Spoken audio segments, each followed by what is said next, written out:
And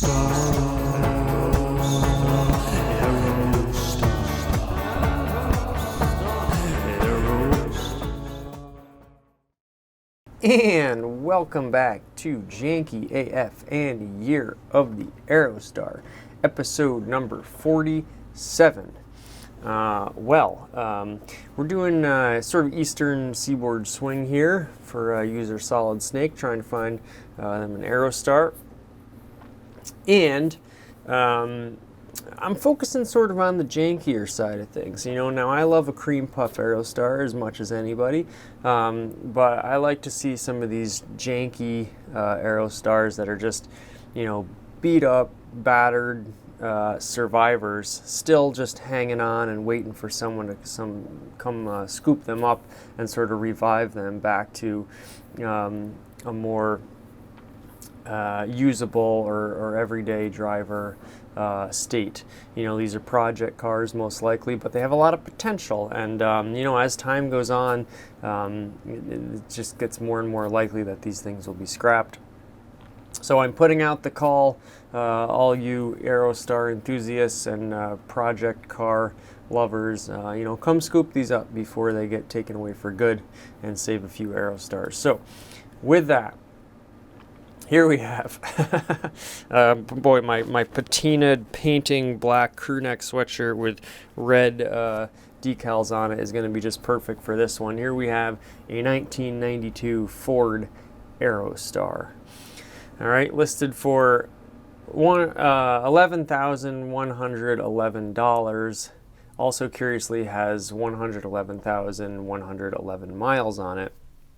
They like the number one. What can you say? Number one, Ford Aerostar. Listed in Waynesville, North Carolina. Wayne's got his own town, I suppose, and it's Waynesville. Exterior color black, interior color gray, fuel type gasoline, and there are no liens on this vehicle. It is paid off. That would be quite sad if someone was still making a car payment on this Aerostar. A black Aerostar, of course, very, very rare. Now, this does not seem to be a factory black, judging by, you know, like your spray paint lines right here. But nonetheless, cool to see a black Aerostar. I think it is an underrated color of the Aerostar, and I'd like to see more of them. I'd like to have one day. One thing I have to point out real quick, and this will just be a little tangent, is that Arby's? I can't tell which logo it is. A great, like, sort of, you know, soft drink, fast food cup on the roof there. And there is actually a fella around here who drives a car, and it has like a McDonald's cup on the roof. Now, maybe this is a really popular thing, and I just don't know it because I, live in a small town, yada, yada, yada. But first time I saw the car, it's like, oh, like there goes a car where they left their soda on the roof of their car. And then I saw the car again, and it's cool because it's kind of like a one-time trick, but you get so many people with it. I saw the car a second time, like, hey, wait a minute. So they've obviously permanently affixed this cup to the top of their car. I think it's awesome. I think it's hilarious. And, you know, if anyone around here knows who that is, and you're seeing this video, please let me know, because I would love to review that car. So, neither here nor there.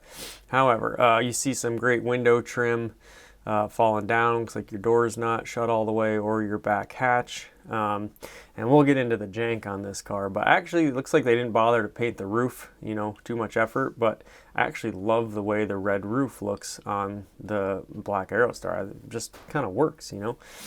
Black wheels, looks like you got some decent amount of overspray and patina and peeling. But let's get in the description, because we're bearing the lead here. 5-speed Ford Aerostar, parts car or project van.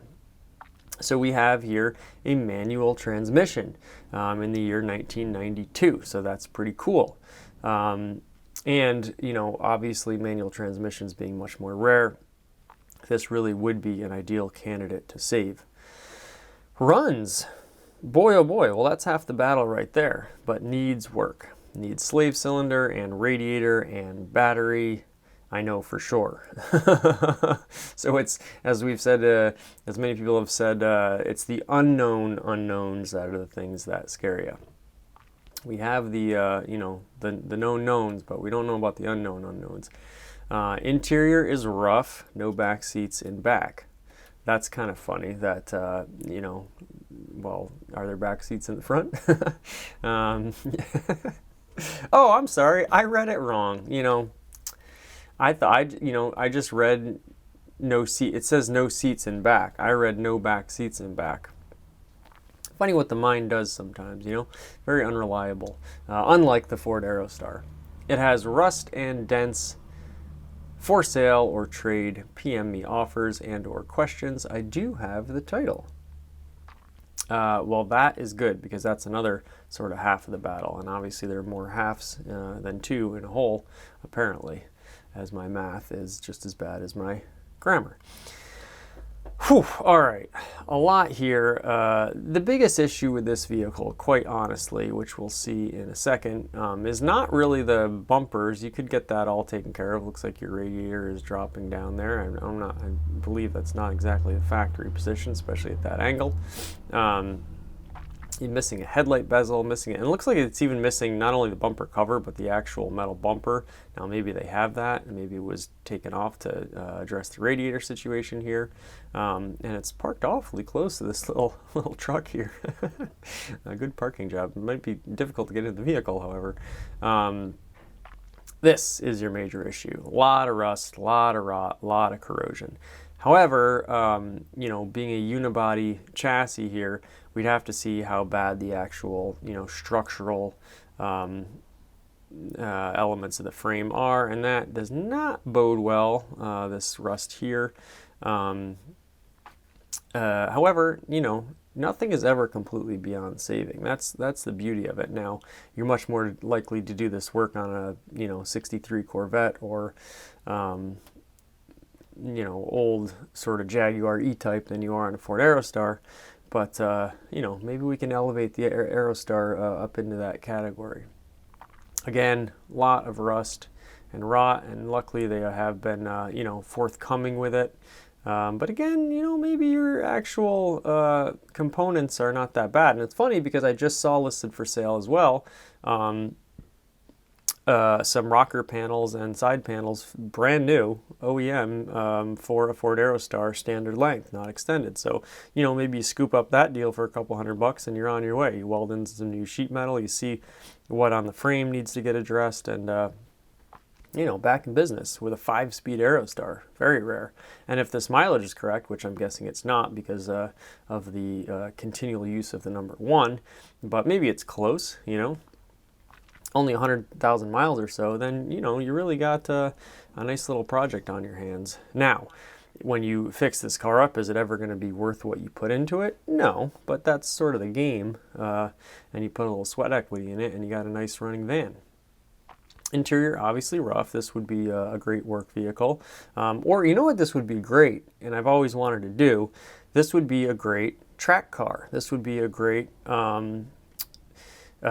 sports car, full-on sports car Aerostar conversion, or a drift car. I've always wanted to make an Aerostar drift car. Of course, they are rear-wheel drive, and you have a manual transmission. So in theory, you'd think you would need to put some ballast or something on the bottom. You'd want to lower it because of the center of gravity. Maybe even turn it into a chopper, a chopper Aerostar. Wouldn't that be cool? And actually lower the roof line. Now that would be extensive modification.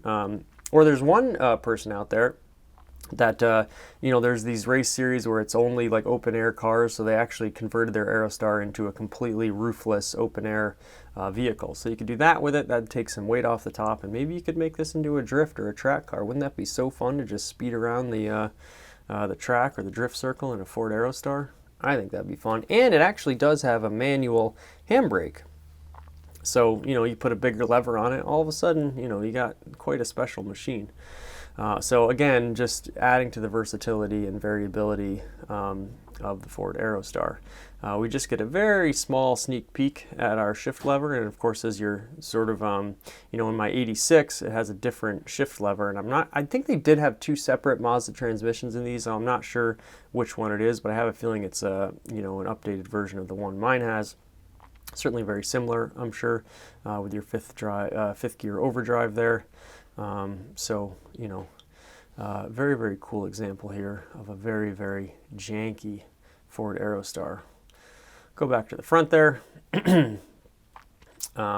And I would just keep the, black over red color scheme there. Maybe strap some bumpers on it, paint them black, or paint them red. That'd look kind of cool too. Your wheels here already black. Looks like a pretty, loosey-goosey novice paint job, but perhaps just a get-her-done paint job. Now, I do not think these are factory wheels, but they look sporty enough to put on a sports car, so that's pretty cool. And just a real nice, you see some other cars out here in the yard. Looks like they've got a little collection, but a really cool project if someone wanted to make some sort of Frankenstein Aerostar. I'm sure you could get it for less than $11,000. And they do have the title, and that's a big thing too in terms of registering the vehicle. So, boy, just a unique one. And another, at the very end of the series, I'll have to count up how many of these Aerostars are manual transmissions, but it certainly is, a small fraction. So, get them while you can. Just a really cool 1992 Ford Aerostar 5-speed manual with no seats in the back. But who needs them? Put a roll cage in this, and do it upright. That'd be my suggestion. There you go. Another very interesting, very unique Ford Aerostar here on Year of the Aerostar on Janky AF. We're on the precipice of 400 subscribers. We've been sitting at 399. You could be lucky number 400 if you've made it to the end here. Please do subscribe. I make a plea every couple of videos because with the algorithm and all that, and the comments and the bells and the whistles and all that good stuff, it's sort of like the when you go to church, you pass the hat at the end of the church service, and this is our own little sort of Aerostar worship program. So, it would be very, very appreciated. And we do have some great merch coming soon, so this is the plug, shameless plug period of the video, which we should probably do at the beginning and not the end, but I know a lot of you watch these videos all the way to the end, so I really, really appreciate that. Janky do thanky, as always. And we'll have another one coming for you very soon. And until then, Janky do thanky.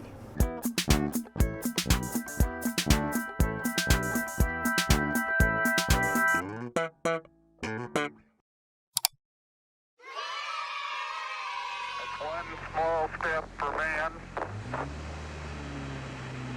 one